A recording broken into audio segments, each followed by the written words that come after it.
Hey there, and welcome to this week's edition of CleanTechnica's news broadcast. My name is Hanan, I'm your host, and this week we're going to be doing things a little bit different. So the first part of the news show will be exactly the same as always, it'll probably be somewhere around 12 minutes, but after that we got something special. You see, there's this very big news story about how governments can recover from the pandemic by investing in clean tech to create both jobs and prevent climate change. This story is actually from the report of the International Energy Agency, a 130-page report meant to advise governments. But some of the graphs that they included there has such interesting information presented in a way that most people have not seen before. We found it really interesting, so we decided to make that the second half of this news show. We hope you guys like it. In any case, having said that, let's get to the news.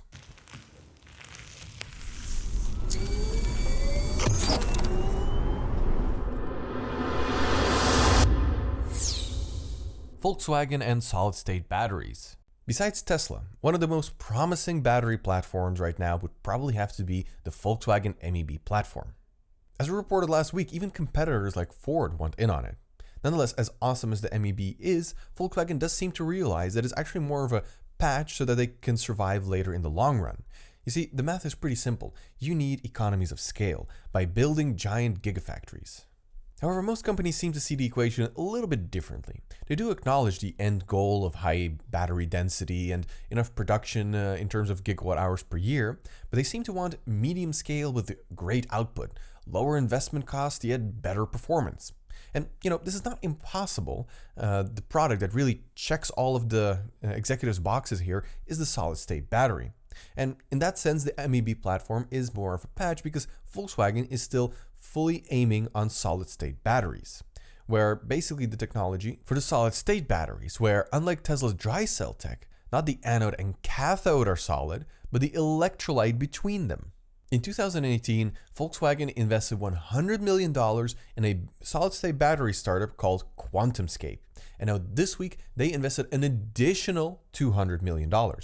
Now, when it comes to Tesla and their Roadrunner project, they're basically at the stage where they are finishing up this sort of medium-scale manual labor line production and are almost ready to move on to large economies of scale and mass production. Whereas QuantumScape is just starting to plan out this sort of medium production manual pilot line. And according to Volkswagen in their own words, that the plans for this are going to be firmed up by the end of the year. Basically, this means that in about 4 or 5 years, we might actually see the first solid-state battery product. Back in 2017, 2018, the consensus was that solid-state batteries are 10 years out. As the joke goes, fusion is said to always be 30 years away. However, when it comes to solid-state batteries, we are definitely getting closer, and by now we're more like 5 years out. So a bit ahead of schedule. And these products, they could be better than what Tesla is going to do with their Project Roadrunner, what they're going to unveil during Battery Day. But even if it is, first of all, they're behind. Second of all, they need to start planning enormous gigafactories because the output that we're going to need in the world is multiple terawatt hours. Without gigawatt hours, even with better technology, they will still be behind Tesla. Volkswagen Home Charger. It's a bit of a funny coincidence. This week I just happened to be researching what a good home electric car charger is in the Netherlands, and the results seem to apply to Europe in general. We don't have brands like ChargePoint or Juicebox. No, there are 4 main ones here in Europe, those being Alphen, smart but complex and expensive, Wallbox, not too good looking, and EVBox, my favorite so far. Oh, and of course Tesla owners will still most likely opt for the Tesla home charger. This, however, is actually a Volkswagen story because this week Volkswagen unveiled their home charger for the Volkswagen ID.3, for which the prime target is Europe, so it's related. And at first, it actually seemed like they were going to be partnering up with one of the 3 I mentioned earlier, Wallbox. But actually, that's not the case. Their product, however, is called the Volkswagen Wallbox. But the reason for that is not because they're partnering up with that company, but because Wallbox is simply the German word for a home charger. The Volkswagen Wallbox comes in 3 versions, the ID Charger, the ID Charger Connect, and the ID Charger Pro. So here are a few things that stand out. First of all is the fact that the charger is only 11 kilowatt, while most home chargers sold nowadays can reach 22 kilowatt. At this point, it's not clear if they will offer 22 kilowatt hour version. This site from Volkswagen seems to indicate that there will be, but most other Volkswagen sources say there isn't. The pricing is highly competitive, starting at a mere $399 for a dumb charger. The closest you can get is Tesla's home charger, which is not dumb obviously, and for $500. Though if you want the smart functionality, at $599 you will pay a bit more than the one from Tesla. Those other competitors for Europe, Alphen, Wallbox, EVbox, they will actually all cost more, starting at $600 and could even go as high up as 1,500 euros. Now, what's interesting is that Tesla's option might actually also be a good idea for people who don't own a Tesla, because Model 3 is a CCS connector and it fits. I actually made sure I called Tesla. They said you can use it to charge non-Tesla EVs, but that you probably won't be reaching the 22 kilowatt hour charging speed, that the charging speed will be slower, but the question is, how much slower will it be? There doesn't seem to be a bit of an answer here, and it would be cool if people would actually test that to see what kind of speeds you could get from a Tesla home charger. For the price, it could definitely be a very interesting alternative. Though in general, in Europe, we have 220 volt regular outlets, not 110 like in the US. So technically in Europe, you don't really need a stronger home charger. You could easily survive with the regular outlets, but it would be more convenient to have this kind of home charger anyways. Volkswagen ID.4.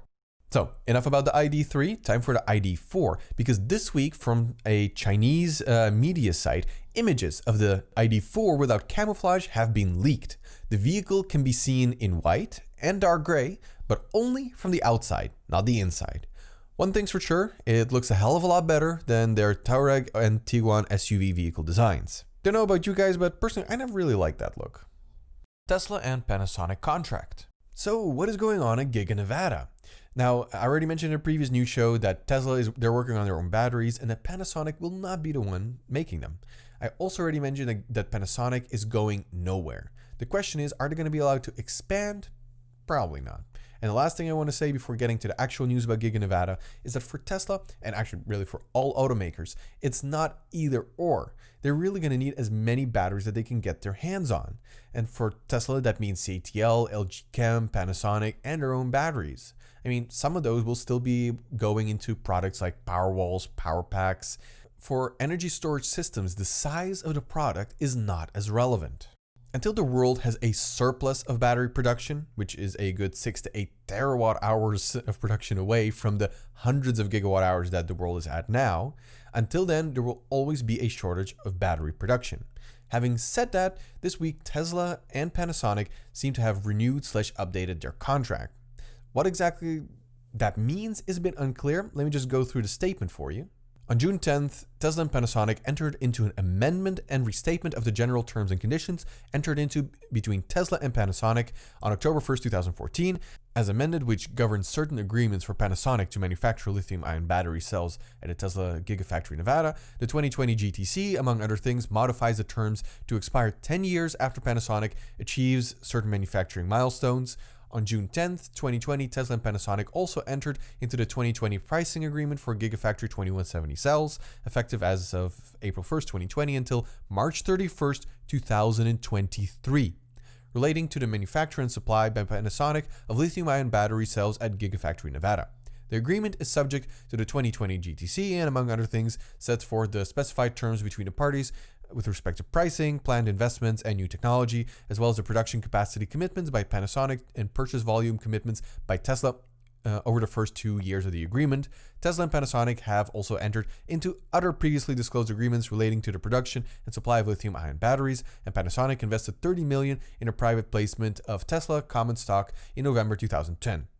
So I tried to go through that as quickly as possible, and maybe someone is more fluent in corporate lingo that tries to obscure details in difficult texts, but as far as we can see, other than the fact that a contract has been extended to 2023, nothing really changes. However, other news sites seem to have seen this as an indication that Panasonic is going to be investing more money into Giga Nevada, which seems pretty unlikely to us. Model 3 with LFP batteries. Next, in the world of Tesla, we finally seem to have some good information about the Model 3 standard range made in Giga Shanghai with the CATL LFP batteries.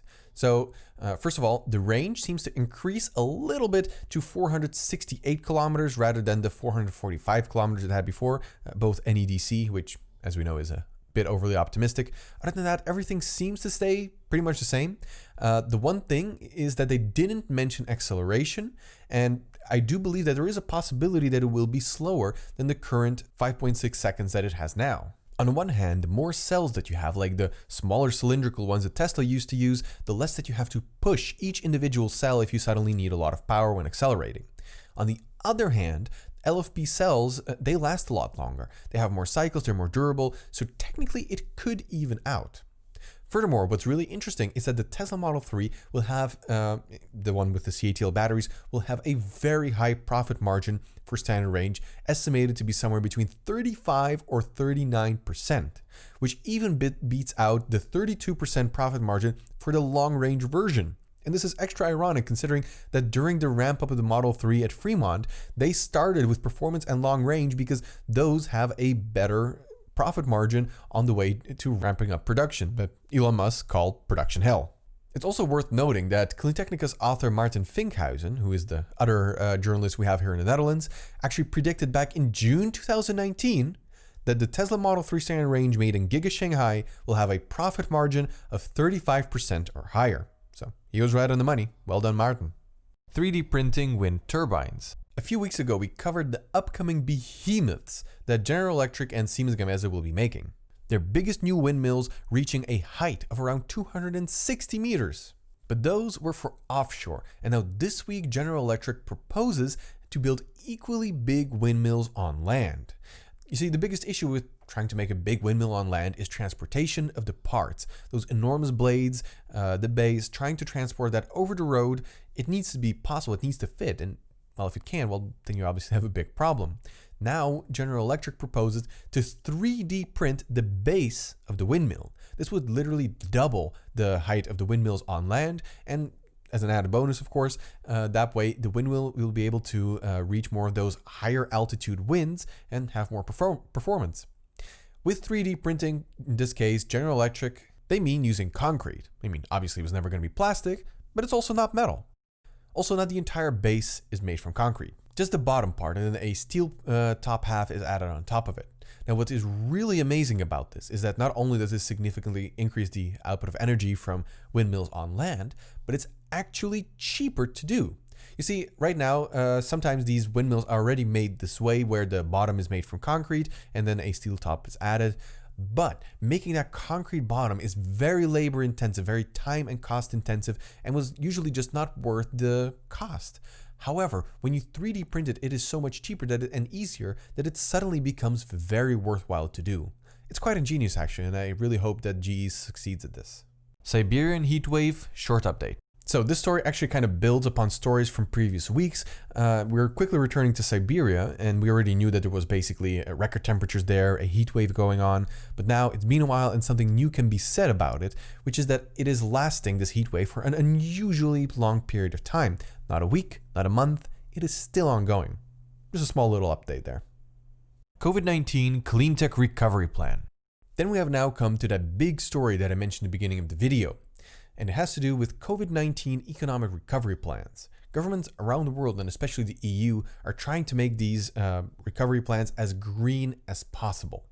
Now, to help them with that, there is the International Energy Agency, the IEA, and they have just published a major 174-page report on how to do it and what the outcome would be. I can't say that I've read the entire report very thoroughly because, it's enormous. It would take at least an entire week of work to just sift through everything. But all of the sections were summarized very nicely through the use of graphs, and we will be showing you some of the most interesting ones.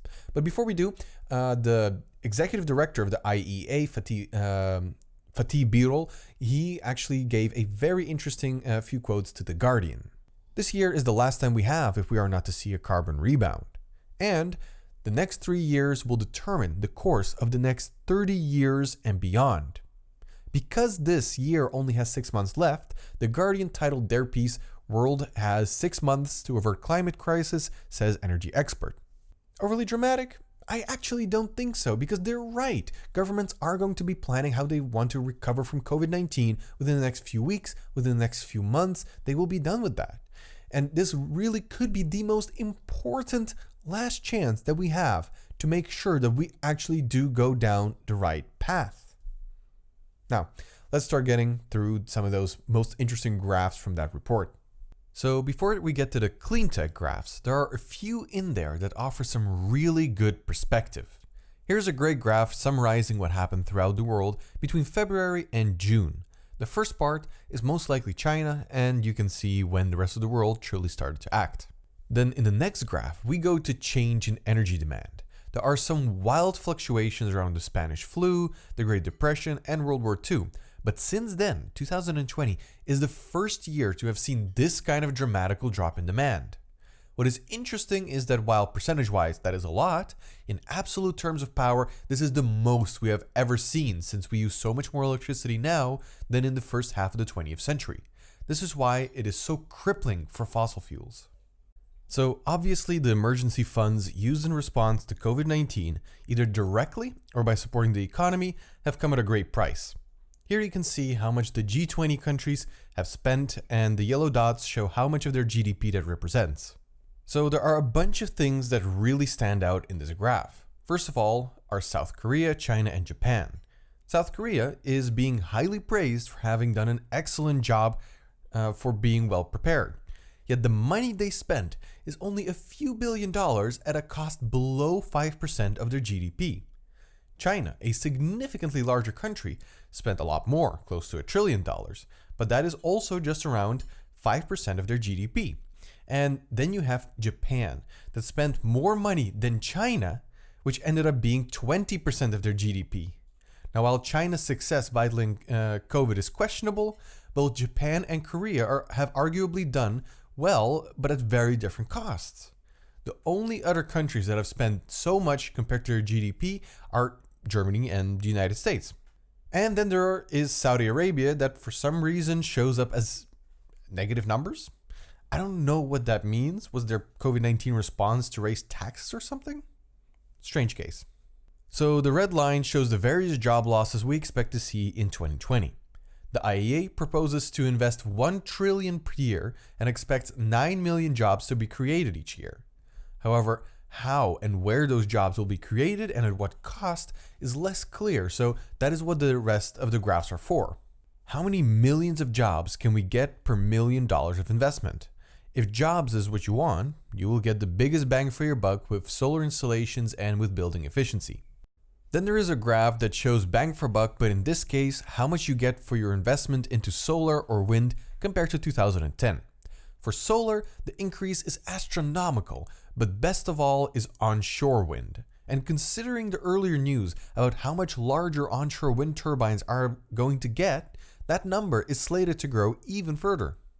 Then in the next one, we see the market share of renewable energy. Hydro and nuclear have always been great options, but now wind and solar are cheaper and can start to flourish. And while I'm certain they will flourish, it's important to keep in mind that the world currently uses more than 25,000 terawatt hours, and so renewables only account for less than half so far. Here we see what the IEA proposes the government spend their money on. As mentioned previously, wind, solar, grids, building efficiency are the main ones, though electric vehicles and railroad also get quite a bit. In terms of jobs, railroads, that might be the right choice, though personally in my opinion, with hyperloops just around the corner, the category long distance transport is good, but knowing that they simply mean high-speed railway, it's not the best investment.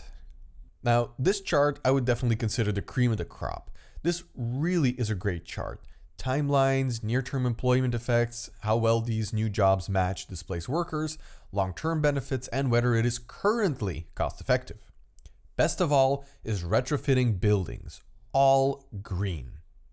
In general, the efficiency categories are good bets. So are solar and wind installations. Better infrastructure. Appliances, I'm actually going to go away from this graph for a second. Basically, in Mexico, low-income households before 2008, their electricity was subsidized. However, after the crisis, for 9 years, they had a program to replace inefficient appliances like fridges and air conditioning. In total, 2 million units were replaced. In the end, they started saving like 700 gigawatt hours per year. This saved 22 million per year. It created 1,600 permanent jobs and 10,500 temporary jobs, and here is one of my issues with it. I fail to see how getting people to buy new fridges under appliances would have positive employment effects. For airco, maybe, but there is currently already a people shortage in that sector, so just throwing money at the problem wouldn't really help. The world's biggest problem is that too many people can't find permanent jobs. There is no job security anymore. Replacing those appliances is critical, but it won't solve job issues. It's a temporary patch at best. Carbon capture, CCUS, now obviously will take a while, won't result in any jobs anytime soon. For sure not the people currently in trouble. Terrible cost effectiveness, but in the end, it will be worthwhile and a necessary investment. Though after COVID, perhaps not the first priority. Reforming fossil fuel subsidies, yeah, that is sorely needed. Won't help with jobs, could in fact cost jobs, but for the long term, absolutely necessary, and frees up capital needed elsewhere. Here's the entire chart again. Feel free to pause and check it out. It's pretty logical. It's a pretty good chart to keep handy. Now, I know that was a lot of info, but basically, even though we saved on emissions somewhat in 2020, we are vulnerable and it is easy to fall back on bad habits. This recovery plan is really necessary. The next few months could decide the outcome of the climate crisis in 2050 and in 2100. Though really, what the outcome of the decisions made now will be, well, that won't be truly apparent for a few more years at the very least. And that was it for this week's news show. For those of you who stayed with me through all those graphs, what do you guys think? Was it worthwhile? Should we do something like this again in the future if a similar situation appears? Let us know in the comments below. We hope you guys will share this video with your friends that care about clean tech, and we hope you guys give this video a thumbs up. We could really use that. Other than that, I wish you guys a wonderful weekend. Till next time. See ya.